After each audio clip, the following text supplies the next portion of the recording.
Hello everyone, welcome back to সঙ্গীর বাগলামি channel. কেমন আছো তোমরা সবাই? আশা করি সবাই খুব খুব ভালো আছো। আমিও খুব ভালো আছি। আজ অনেকদিন পরে একটা আবার বড় ভিডিও নিয়ে চলে এসেছি। অনেকদিন করা হয় না, তাই ভাবলাম একটা ছোটো একটা ভিডিও শেয়ার করি। আজকে শেয়ার করবো মাম্মাকে কী করে ছান করায়, কী করে তেল ম্যাসাজ করি সেইটাই। চলো দেরি না করে ভিডিওটা শুরু করা যাক। প্রথমে আমি মাম্মার জন্য টাওয়েলটা আমি বাথরুমে রেখে এসেছি আর জলটা রেডি করে রেখে এসেছি। এরপর অলিভ অয়েল নিয়েছি আর জামা কাপড় ওষুধপত্র যেটা যেটা লাগে সব কিছু নিয়ে নিয়েছি।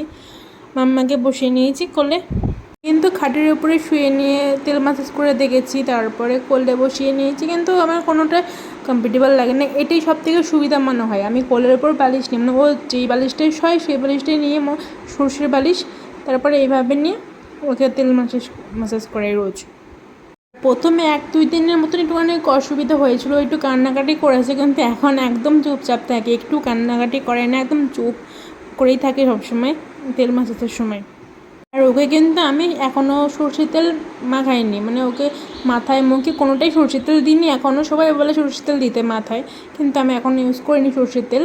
এই অলিভ অয়েলটা ডাক্তার লিখে দিয়েছিল আমাকে নার্সিংহোম থেকে, তো সেক্ষেত্রে সেটাই আমি দিচ্ছি এখনও পর্যন্ত। 3 মাস হয়ে গেছে, 3 মাস পর্যন্ত আমি এখন এটাই দিয়েছি। এর পরে দেখা যাবে, সেটা যদি খাঁটি সরষের তেল পাই তাহলে দিতে পারবো, কিন্তু আমাদের কেনা ভেজাল সরষের তেল না দেওয়াই ভালো, আমার যেটা মনে হয়।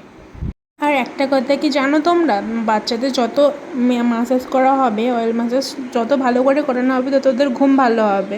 আমার মাম্মা কিন্তু প্রচুর পরিমাণে ঘুমায়, ও সারাদিনই বলতে গেলে ঘুমায়, আর একটুখানি ওঠে, খেলা করে, আবার ঘুমায়।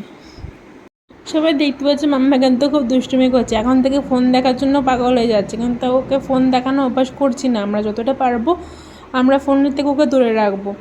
তোমাদের সাথে কথা বলতে বলতে কিন্তু আমার অয়েল ম্যাসাজ অনেকটাই কমপ্লিট হয়ে গেছে। আমি প্রত্যেকটা ভাজে ভাজে, মানে ওর হাতে পায়ে আর কী বলবো গলায়, যেখানে যেখানে ভাজ ভাজ আছে নোংরা পড়ে সব জায়গায় আমি তেল দিয়ে সেগুলো তুলে দিই, নাহলে ঘা বা র্যাশ হয়ে যাবে। এই জন্য কোনো দিন দেখা গেল যে ওয়েদার খারাপ, মানে মেঘলা মেঘলা আকাশ বা বৃষ্টি হচ্ছে এরকম অবস্থা, তখন কি করি, শুধু তেলটা ম্যাসাজ করে দিই, তারপরে গরম জল, মানে হালকা গরম জল দিয়ে টিস্যু দিয়ে ওর গা হাত পা মুছে দিই। মানে বলতে গেলে ওই অয়েল ম্যাসাজটা কোনো দিনই আমি বাদ দিই না, রোজই অয়েল ম্যাসাজ করে যাই, তাহলে ওর ঘুমটা ভালো হয়, নাহলে ও একটু খিটখিট টাইপের করে, কেমন একটা করে। তোমরা যারা নতুন মাম্মা হয়েছো, তোমাদের বেবি মাম্মা বাবা যাই হোক না কেন কেমন দুষ্টুমি করে একটু কমেন্টে জানিও, আর তোমরা তাদেরকে কেমন করে সামলাও, আর সারাদিন টাইমটা কেমন ঠিক কাটছে একটু কমেন্টে জানিও। আমি মাম্মাকে নিয়ে খুবই হ্যাপি আছি, মানে সারাদিন কীভাবে কেটেছে বুঝতে পারছি না। সারাদিন সকালবেলা ঘুম থেকে উঠে ওকে একটুখানি টিস্যু দিয়ে মুখটা মুছিয়ে একটু কালি ফোঁটা দিয়ে, আবার সেই সারাদিন খাওয়া দাওয়া করে 11টা, মানে 11টার থেকে 12টার মধ্যে ওকে চান করানো হয়, অয়েল ম্যাসাজ করে চান করানো হয়, তারপরে 4টের দিকে ওকে ঘুরতে যাওয়া হয়। তার আগেও ঘুমায়, মানে স্নান করার সাথে সাথে ঘুমানোর জন্য পাগল হয়ে যায়, কান্নাকাটি করে। আর হ্যাঁ, আমি এই যে পা টেপে, মানে টেনে টেনে এইভাবে দিচ্ছি, এইভাবে দিলে কী হয় জানো, পেটে যে গ্যাস আছে গ্যাসটা বেরিয়ে যায়, আর মানে পেটে গ্যাস হয় না, প্রবলেম হয় না, ওর পায়খানা ঠিকঠাক হয়, পেটে ব্যথা হবে না। আর এই দেখো ওর এখন শক্তিমান হয়ে গেছে, হাতটা যখন আমি উপর তুলতে যাই তখন একা একা বালিশ থেকে নেমে যায়, মানে কোল থেকে নেমে চলে যায় বাইরে। আর যারা যারা পূর্ণ মাম্মা, মানে 1-2 বছরের বাচ্চা আছে বা 6 মাসের বাচ্চা আছে, তারা প্রথম কোন খাবারটা দিয়ে শুরু করেছে বাচ্চাকে খাওয়ানো? আমার তো এই 3 মাস 22-23 দিন চলছে, আর কিছুদিন বাকি, তারপরে তো আবার খাওয়ানো শুরু করতে হবে। এটা ওটা কী খাবে না খাবে সেই টেনশন নিয়ে সারাদিন থাকতে হবে। এই যে দেখেছো, হাতটা তুললেই ও কেমন লাফি ওঠে চলে যাচ্ছে। এরকম আরও অনেক এক্সারসাইজ আছে যেগুলো করলে নাকি গ্রোথ ভালো হয়। তো আমি যেইটুকু পেরেছি সেইটুকুই করি রোজ, মানে এক একদিন এক একটা করা হয়, কিন্তু পেটে চেপে চেপে পার চেপে চেপে যেটা করা হয় ওটা রোজই করি, আর হাতের ব্যায়ামটা রোজই করি। তার মধ্যে এক্সট্রা কিছু করি যখন ও চুপচাপ থাকে, দেখা গেলো কোনো দিন কান্না করে, সেদিন আর করানো হয় না। আর এই যে এইটা উপর হয়ে, এটা 2-3 মিনিটের জন্য রোজই করা হয়, কারণ এখন যদি এভাবে উপর হয়ে মানে তেল ম্যাসাজ করানো হয়, বা যে কোনো খাটের উপর খেলার সময় দেখা গেলো একটু উপরে করে দেওয়া হলো, তাহলে নাকি মানে তাড়াতাড়ি উপর শিখবে, ওর ঘাড়টা সোজা হবে তাড়াতাড়ি। মাম্মাকেও 3 মাসে মানে তার আগে ঘাড় সোজা হয়ে গেছে। অনেক বাচ্চা আছে 3 মাস 4 মাস লেগে যায়, মানে 6 মাসের আগে ঘাড় সোজা হয়ে যায়। কিছু কিছু বাচ্চা আছে একটু লেট হয়, কিছু কিছু আছে তাড়াতাড়ি হয়ে যায়। তো যা লেট হয় তাদের চিন্তা কোনো কারণ নেই, ঠিক হয়ে যাবে। আর যদি সেরকম কোনো প্রবলেম হয় তাহলে ডাক্তারের সাথে কন্ট্যাক্ট করো সবাই, সবাই না যার প্রবলেম হয় সে। তো চলো, কথা বলতে বলতে অয়েল ম্যাসাজটা হয়ে গেল। আমার এবার চান করতে যাই বাথরুমে। আমরা রোজ বাথরুমেই চান করাই। আর প্রথম একটুখানি বাইরে গিয়ে চান করানো হতো শীতের সময়, তখন একটু ঠান্ডা ঠান্ডা ছিল, ঘরের ভিতরে ঠান্ডা, তো বাইরে রোদের ভিতরে চান করানো হতো। এখন ওকে বাথরুমেই চান করাই রোজ। ও কিন্তু তেল ম্যাসাজ মানে অয়েল ম্যাসাজ থেকে শুরু করে এই যে চান করানো পর্যন্ত একদমই চুপচাপ, কিন্তু চান করানো হয়ে গিয়ে যেই মোছানো হয়ে যাবে সেই ও খাওয়ার জন্য কান্না করবে, ঘুমানোর জন্য কান্না করবে। এখন কিন্তু চুপচাপই আছে।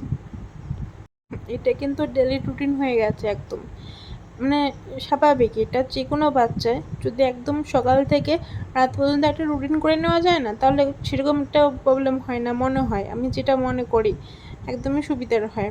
নিজে থেকে একটা তৈরি করে নেওয়া ভালো, যেমন এই টাইমটায় এটা করতে হবে, এই টাইমটার মধ্যে এটা করবো, ওকে খাওয়াবো বা চান করাবো, ঘুম পাড়াবো, এরকম। আমার কিন্তু সব কিছুই টাইমলি হয়। যেমন ধরো বলছি, ওই সকালবেলা আমি 6টা 7টার দিকে উঠি, কোনো দিন 5টা, বেশিরভাগ আমার ঘুম পায় প্রচুর, তো আমি ঘুম থেকে তাড়াতাড়ি উঠতে পারি না। মনিকার বাড়িতে সব কাজ বাজ করছে এখন আপাতত, পরে কী হবে জানি না। তো আমি ওই সকাল সকাল যে টাইমে উঠি, 6টা 7টা বেজে, কোনো দিন 8টা 9টা বেজে, বলা যায় না ঠিক। মাম্মা যদি রাতের বেলা ডিস্টার্ব করে সেদিন আর সকাল সকাল ওঠা হয় না।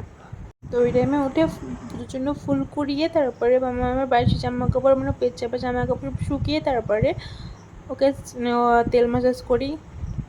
তারপরে 11টা 12টার মধ্যে ওকে চান টান করিয়ে ঘুম পাড়িয়ে দিই। আবার 3টে 4টের সময় ও ঘুরতে যায়, বাইরে একটু ঘোরাঘুরি করে আবার ঘুমায়। এই করে করে তারপরে আবার রাত্রেবেলা ওই 9টা 10টার সময় ঘুমায়। এই হচ্ছে ডেলি রুটিন। এর মধ্যে খাওয়ানো তো আছেই, আমার খাওয়া ওর খাওয়া সবই আছে। আর আমরা চান করাই দুজনে মিলে, ওর বাবা আর আমি দুজনেই চান করাই। আজকে ওর বাবা বাড়ি ছিল না, তাই আমি নিজে নিজেই করেছি, একা একা সব করলাম।